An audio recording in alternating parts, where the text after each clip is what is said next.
ہمارا درود آپ تک کیسے پہنچایا جائے گا جبکہ آپ جب دنیا سے جائیں گے قبر میں جسم آپ کا ختم ہو جائے گا تو ہمارا درود آپ تک کیسے پہنچے گا؟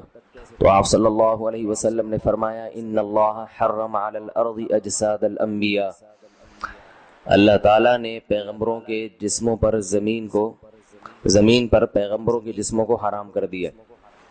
زمین کسی پیغمبر کے جسم کو کبھی ختم نہیں کرتی۔ تو یہ بھی امت کا اجماعی عقیدہ ہے کہ جتنے بھی انبیاء ہیں ان کے جسم بالکل سلامت رہتے ہیں۔ شہداء میں تو یہ بہت زیادہ مشاہدہ ہوتا ہے، بہت سارے شہداء کے جسم سلامت رہتے ہیں۔ تو ایک اور حدیث میں آپ صلی اللہ علیہ وسلم نے فرمایا من صلی علیہ صلاۃ صلی اللہ بہا عشرہ، جس نے مجھ پر ایک دفعہ درود بھیجا۔ درود کہتے ہیں نبی صلی اللہ علیہ وسلم کے لیے اللہ تعالیٰ سے خصوصی رحمت کی دعا کرنا۔ ایک ہوتا ہے عام دعا، کسی کے لیے بھی رحمت، صلاۃ کہتے ہیں خصوصی رحمت جو اللہ اپنے خاص بندوں پہ کرتا ہے۔ اس لیے صلاۃ کا جو لفظ ہے نا، یہ درود اور صلاۃ یہ پیغمبر کے علاوہ کسی کے لیے جائز نہیں ہے، کیونکہ یہ صلاۃ خاص کس کے خاصہ ہے؟ یہ پیغمبروں کا۔ اس لیے ہم اللہم صلی علی محمد تو کہہ سکتے ہیں، لیکن یوں نہیں کہہ سکتے اللہم صلی علی فلان۔ تو وہ صلی جو ہے نا صلاۃ، یہ خاص قسم کی رحمتیں ہوتی ہیں جو اللہ پیغمبروں پر بھیجتے ہیں۔ تبھی قرآن میں آتا ہے اولئک علیہم صلوات من ربہم ورحمہ، کہ جو لوگ صبر کرتے ہیں ان پر اللہ کی خصوصی رحمتیں بھی ہیں اور رحمت بھی ہے۔ تو پتہ چلا صلاۃ اور رحمت میں فرق ہے۔ صلاۃ اعلیٰ قسم کی رحمتوں کو کہتے ہیں۔ تو آپ صلی اللہ علیہ وسلم نے فرمایا جس نے میرے لیے ایک مرتبہ رحمت کی دعا کی، درود شریف پڑھا میرے لیے، تو اللہ اس پر 10 رحمتیں بھیجتے ہیں۔ اور جمعہ کے دن زیادہ فضیلت ہے درود شریف پڑھنے کی۔ البتہ یہ جو جمعہ کے دن میں حدیث مشہور ہے کہ 80 سال کے گناہ معاف ہوتے ہیں جمعہ کے دن درود پڑھنے سے، یہ حدیث سند کے لحاظ سے کمزور ہے۔ لیکن یہ جو میں نے حدیث پڑھی کہ جمعے کا دن سب سے بہتر دن ہے، فَأَكْثِرُوا عَلَيَّ مِنَ الصَّلَاةِ فِيهِ، لہذا اس دن مجھ پہ کثرت سے درود پڑھا کرو، یہ بالکل صحیح حدیث ہے۔ تو جمعہ کے دن درود شریف کی اضافی فضیلت ہے۔ آج چونکہ جمعہ کا دن ہے تو اس لیے میں نے کہا کہ اس بارے میں تھوڑی سی بات کروں۔ ایک اور حدیث میں آتا ہے رسول اللہ صلی اللہ علیہ وسلم نے فرمایا لا تجعلوا قبری عیدا وصلوا علی فإن صلاتکم تبلغنی حیث کنتم، فرمایا میری قبر کو عیدگاہ نہ بناؤ۔ جیسے میلوں کی جگہ ہوتی ہے نا، میلے ٹھیلے، عید پہ جب سب لوگ جمع ہو کے خوشیاں مناتے ہیں، تو جیسے مزاروں پہ ہوتا ہے نا قوالیاں ہو رہی ہیں اور یہ میلے ٹھیلے ہو رہے ہیں، آج کل دیکھا ہے۔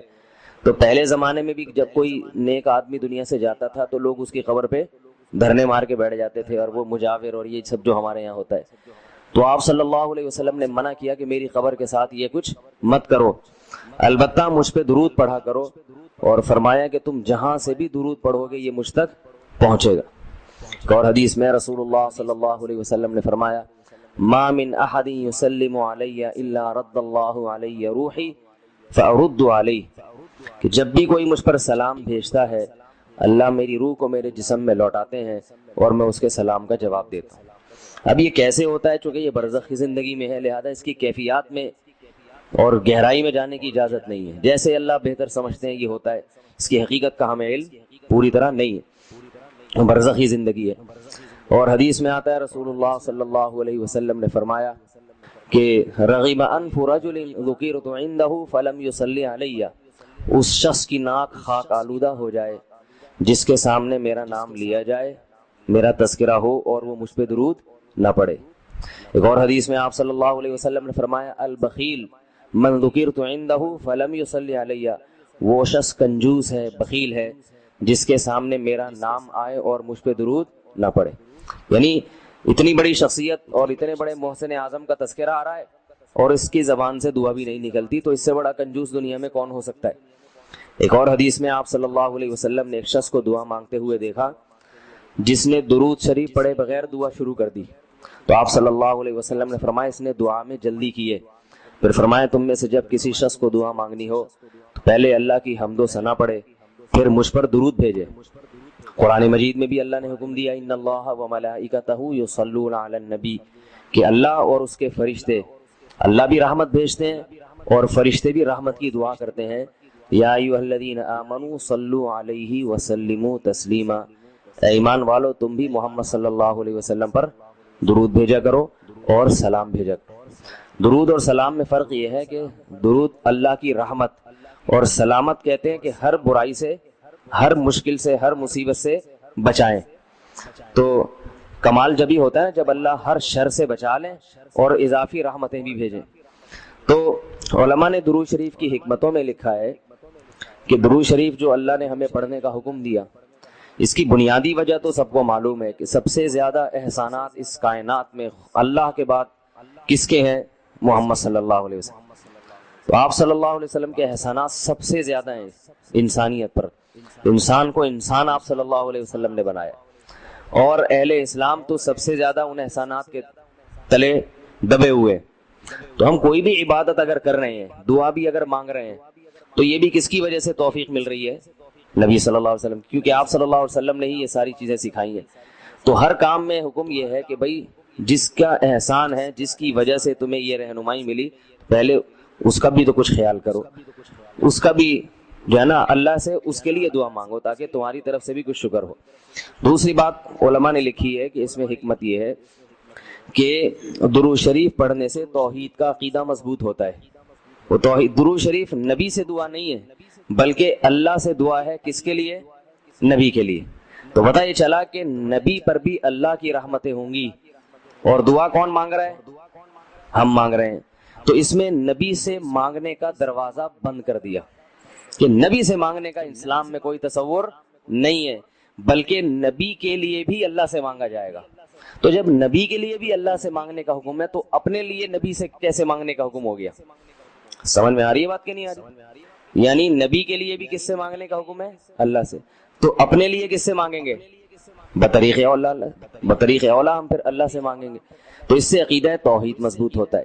اور تیسری بات یہ کہ علماء نے لکھا ہے کہ جب درود شریف پڑھیں تو اس نظریے سے نہ پڑھیں کہ نبی ہماری دعا کے محتاج ہیں، نبی اللہ کی رحمت کے تو محتاج ہیں، یہ تو درود شریف سے پتہ چلتا ہے، لیکن اللہ کی وہ رحمت اس وقت بھی ہوتی اگر ہم یہ دعا نہ مانگتے۔ تو ہمیں اس لیے ہے کہ ہم بھی انگلی کٹا کے شہیدوں میں نام لکھوا لیں۔ سمجھ رہے ہیں نا؟ اس کی حضرت مولانا اشرف علی تھانوی رحمہ اللہ نے بڑی پیاری مثال دی۔ فرمایا کہ جیسے کوئی بادشاہ اپنے شہزادے پر کچھ انعام کرنا چاہے، بادشاہ تو چاہتا ہے نا اپنی اولاد کو نوازنا، اپنے محبوب، شہزادہ اس کا محبوب ہوتا ہے۔ تو آپ اگر بادشاہ سے سفارش کر دیں کہ حضرت یہ تحفہ آپ اپنے شہزادے کو دے دیں، یا یہ فلاں چیز اپنے شہزادے کو، تو بادشاہ تو پہلے بھی دے رہا ہے، لیکن آپ کے کہنے سے وہ اور خوش ہو جائے گا، اور خوش ہو جائے گا کہ بھائی دیکھو جو کام میں چاہتا تھا یہ بھی اسی کی درخواست کر رہا ہے۔ تو نتیجہ کیا نکلے گا؟ تھوڑا سا آپ کو بھی دے دے گا وہ، ٹھیک ہے نا، کہ چلو یہ گڑ تم بھی منہ میٹھا کر لو اپنا، تم نے اتنا اچھا کام کیا۔ اور اگر آپ کسی کو حکم دیں اس کے دشمن پہ خرچ کرنے کا، آپ جا کے کہیں بھائی وہ تمہارا دشمن ہے، تمہارا دل چاہتا ہے اس کا گلا دبا دو، تو ایسا کرو اس کو ہدیے ودیے دیا کرو، تو کہے گا میں اس کو گلا دبانا چاہتا ہوں اور تو ہدیے کی ترغیب دے رہا ہے تو میں تیرا بھی گلا دباؤں گا۔ تو دشمن پہ خرچ کرنے کا جب حکم دیا جاتا ہے تو اس سے سامنے والا غصے میں آتا ہے۔ دوست پہ خرچ کرنے کا، احسان کرنے کا جب آپ کسی کو کہیں گے تو وہ خوش ہوتا ہے۔ باپ کو اگر کہا جائے نا اپنے بچوں پہ اور کھلائے کریں، بڑی خوشی ہوتی ہے، تو باپ کا دل اور سینہ اور چوڑا ہو جائے گا۔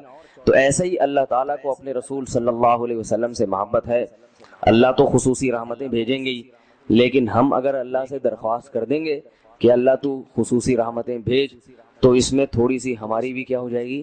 دخل اندازی ہو جائے گی۔ اللہ تو ویسے ہی کر رہا ہے، تو اللہ کہے گا چلو تو نے بھی سفارش کر دی، تو ان پہ تو کر ہی نہ ہوں، یہ 10 رحمتیں تجھ پر بھی ہو جائیں گی۔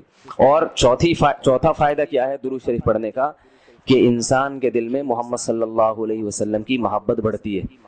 انسان جس کے لیے دعا مانگتا ہے لاشعوری طور پہ، تو نبی صلی اللہ علیہ وسلم کی جتنی زیادہ محبت ہوگی اللہ کی خود بخود اتنی ہی زیادہ ہوگی، کیونکہ نبی سے محبت اللہ ہی کی وجہ سے ہوتی ہے، یہ الگ الگ چیز نہیں ہے، اللہ کے رسول ہے نا، اسی وجہ سے تو ہے۔ تو جتنی محبت بڑھے گی اللہ کی محبت اتنی زیادہ۔ اور پانچواں فائدہ کہ جتنی نبی کی محبت ہوگی، انسان کو جس سے محبت ہوتی ہے اس کی اتباع آسان ہوتی ہے، بغیر دلیل کے بھی مانتا چلا جاتا ہے۔ جس سے نفرت ہوتی ہے نا اس سے ہر بات پہ دلیل، کیوں بھائی ایسا کیوں ہے؟ اور اگر محبت ہو تو وہ کوئی کام کا کہے تو سمجھ میں آئے نہ آئے، انسان کہتا ہے بس کر لو۔ صحابہ کرام کی محبت کے جو واقعات ہیں حضرت انس رضی اللہ تعالی عنہ جب بھی کھانا پکتا تھا، اگر اس میں لوکی یا کدو پکتا تو کدو کے ٹکڑے تلاش کر کر کے کھاتے تھے. لوگوں نے پوچھا کیوں بھائی؟ فرماتے ہیں کہ میں نے رسول اللہ صلی اللہ علیہ وسلم کو دیکھا ہے کہ کدو شوق سے کھاتے تھے آپ. تو نبی سے محبت تھی، کدو سے محبت ہو گئی. حالانکہ یہ شریعت کا حکم نہیں ہے لوکی اور کدو سے محبت کرو، یہ تو اپنی انسان کی اپنی رغبت ہوتی ہے، کسی کو کسی چیز سے، کسی کو کسی چیز سے. لیکن عشق کی انتہا ہوتی ہے تو انسان کو محبوب کی محبوب چیزوں سے بھی ہو جاتی ہے. تو ہمیں بھی اگر نبی صلی اللہ علیہ وسلم سے محبت ہوگی صلی اللہ علیہ وسلم، تو اگر کدو سے نہ بھی ہو تو کوئی اتنا مسئلہ نہیں ہے، لیکن فرائض واجبات سے تو ہو جائے گی نا، جو شریعت میں ضروری ہیں، جن کی آپ صلی اللہ علیہ وسلم نے بہت تاکید کی ہے، ان سے تو ہوگی نا کم از کم. محبت نہیں ہے تو ہر وقت بیٹھ کے لوچی کی تلاش، داڑھی تک نہیں رکھے گا. داڑھی کا سمجھاؤ تو کہ بھائی کیوں بھائی، پھر یہ سمجھاؤ کہ بھائی آپ صلی اللہ علیہ وسلم کے اخلاق ایسے تھے، نہیں میری سمجھ میں نہیں آتے، ایسے کیسے اخلاق بنائے جا سکتے ہیں خادموں کے ساتھ. تو محبت ہو جاتی ہے تو سارے کام آسان ہو جاتے ہیں. تو درود شریف پڑھنے کا ایک فائدہ یہ بھی ہے. تو اس لیے ہمت کر کے علماء نے جو ایک نصاب بتاتے ہیں نا، روزانہ 100 دفعہ صبح 100 دفعہ شام. ویسے تو سب سے بہتر درود ابراہیمی ہے جو نماز میں ہم پڑھتے ہیں، آپ صلی اللہ علیہ وسلم نے سکھایا ہے. یہ نہ ہو مشکل لگے تو اتنا کر لو صلی اللہ علیہ وسلم، صحیح ہے نا. یہ 100 دفعہ پڑھ لیں، کتنا ٹائم لگتا ہے اسے؟ صبح 100 دفعہ پڑھ لیا، 100 دفعہ شام کو پڑھ لیا. اور اگر پورا ہفتہ توفیق نہیں ملتی تو کم از کم جمعہ ہی کے دن پڑھ لے انسان. سمجھ رہے بات کو؟ نہیں سمجھ رہے بھائی؟ میرا خیال نہیں آ رہی. ٹھیک ہے، جمعہ کا دن پڑھ لے انسان، اس میں زیادہ فضیلت ہے. اور یہ جو درود شریف ہے نا، یہ صلی اللہ علیہ وسلم پورا پڑھنا چاہیے. میں کل بھی بیان میں کہا تھا نا، ساشے آ رہے ہیں ہر چیز کے. تو جیسے سلام کے ساشے نا، سلام کرنا ہو نا، اتنی سی آواز آتی ہے بس. تو درود شریف بھی حضور صلی اللہ علیہ وسلم نے فرمایا. لوگ کیا کہتے ہیں؟ حضور صلی اللہ علیہ وسلم نے فرمایا. بھائی صلی اللہ علیہ وسلم بول دو پورا. لکھنے میں بھی علماء نے بیان کیا ہے کہ مجلس میں، کسی مجلس میں جب آپ صلی اللہ علیہ وسلم کا نام آئے تو کم از کم ایک دفعہ درود شریف پڑھنا واجب ہے. بار بار واجب نہیں ہے، بار بار افضل ہے. مجلس میں جب ایک دفعہ نام آیا تو پہلی دفعہ بہرحال واجب ہے، یا کم از کم ایک دفعہ اس مجلس میں. بار بار پڑھنا ضروری نہیں ہے، بہتر ہے. تو یا تو پڑھے ہی نہیں، ایک دفعہ پڑھ لیا کافی ہے. لیکن پڑھیں تو پھر ساشے نہ لے کر آئیں، درود شریف کو بگاڑے نہیں، پورا ہونا چاہیے صلی اللہ علیہ وسلم. اور اگر آپ کو ڈر یہ ہے کہ نہیں بار بار پڑھنے سے میری زبان گھس جائے گی، نقصان ہوگا اور توانائی کم ہو جائے گی، روزہ زیادہ لگے گا، تو ایک ہی دفعہ پڑھ لے، مگر طریقے سے پڑھ لے، ساشے نہ لے کر آئے صلی اللہ علیہ وسلم. اس طرح نہ کرے. اسی طرح لکھنے میں بھی آپ صلی اللہ علیہ وسلم کا جب نام آئے تو مجلس ایک ہے تو ایک دفعہ کہہ دے آدمی زبان سے. لکھنا واجب نہیں ہے، آپ صلی اللہ علیہ وسلم کے نام کے ساتھ درود شریف لکھنا واجب نہیں ہے، افضل ہے. تو یا تو اگر یہ ڈر ہے کہ میں نے لکھ دیا پورا نام تو میرا پین گھس جائے گا، سیاہی کا خرچہ زیادہ آئے گا، پیسے زیادہ بھرنے پڑیں گے مجھے، مہنگائی کا دور ہے، اتنی سیاہی میں افورڈ نہیں کر سکتا، تو پورا نام ہی نہ لکھے، یعنی درود شریف لکھے ہی نہیں. لیکن اگر لکھنا ہے تو چھوٹا سا سواد نہ ڈالے. سمجھ رہے بات؟ باقی ساری چیزیں پوری ہیں. یہ نہیں کہ والد محترم میں صرف واو لکھ دیا، ابا خود ہی سمجھ جائیں گے والد کی بات چل رہی ہے، ٹھیک ہے نا. زید کا نام آیا تو پھر زے لکھ دیا. کبھی ہوتا ہے ایسے؟ ہوتا ہوگا شاید آپ کے یہاں. اور جتنی باتیں آ رہی ہیں صرف کچھ ساشے پیش کر دی، ایسا نہیں ہے. جب درود شریف لکھنے کی بات آتی ہے تو صرف چھوٹا سا سواد ڈال دیا. تو بھائی اتنی تکلیف اگر ہو رہی ہے تو نہ لکھو، کوئی فرض تھوڑی ہے. لیکن اگر لکھنا ہے تو احترام کا تقاضا کیا ہے؟ پورا نام لکھا جائے صلی اللہ علیہ وسلم. دیکھو حدیث کی اتنی بڑی بڑی کتابیں محدثین نے جو لکھی ہیں، کتنی بڑی بڑی کتابیں. جب بھی آپ صلی اللہ علیہ وسلم کا نام آئے گا تو محدثین پورا درود شریف لکھتے ہیں صلی اللہ علیہ وسلم. کسی حدیث کی کتاب میں، امام بخاری کی ہو، امام مسلم کی ہو، یا ابن ماجہ ہو، یا صحیح ستہ کی جتنی کتابیں اس کے علاوہ بھی ہیں، جب درود ہوگا تو پورا صلی اللہ علیہ وسلم ہوتا ہے. تو لکھنے میں بھی اس کا اہتمام کرنا چاہیے، پورا نام لکھ دیا جائے. یہ جو میں کہہ رہا ہوں نا قلم گھس جائے گا اور یہ ہو جائے گا، یہ تو بخیل آدمی کے لیے، ورنہ کس قلم تھوڑی گھستا ہے. لکھنے پورا تحریر لکھ رہے ہوں، جب بھی نام آئے صلی اللہ علیہ وسلم پورا لکھنا چاہیے. اللہ تعالیٰ عمل کی توفیق عطا فرمائے. ایک چھوٹی سی آخر میں بات سن لیں کہ آپ صلی اللہ علیہ وسلم کا جو لقب ہے نا، لوگ مختلف ناموں سے پکارتے ہیں. کوئی کہتا ہے حضور اکرم صلی اللہ علیہ وسلم نے فرمایا، یہ بھی ٹھیک ہے، آپ سب سے اکرم ہیں. کوئی کہتا ہے سرور دو عالم صلی اللہ علیہ وسلم نے فرمایا. کوئی کہتا ہے حضور صلی اللہ علیہ وسلم نے فرمایا. یہ سب ٹھیک ہے نام، لیکن سب سے بہترین جو نام آپ کے لیے ہے رسول اللہ صلی اللہ علیہ وسلم، کیونکہ اس سے بڑا لقب کوئی بھی نہیں ہے۔ رسول اللہ کا مطلب اللہ کے سفیر، تو یہ سب سے بڑا منصب ہے۔ اس لیے عام استعمال میں جو صحابہ کا بھی طریقہ تھا، نبی اللہ، صحابہ کیا کہتے تھے؟ نبی اللہ یا رسول اللہ۔ تو محدثین بھی جو لفظ آپ کے لیے استعمال کرتے ہیں رسول اللہ صلی اللہ علیہ وسلم یا نبی اللہ، تو عام استعمال میں یہ زیادہ بہتر ہے۔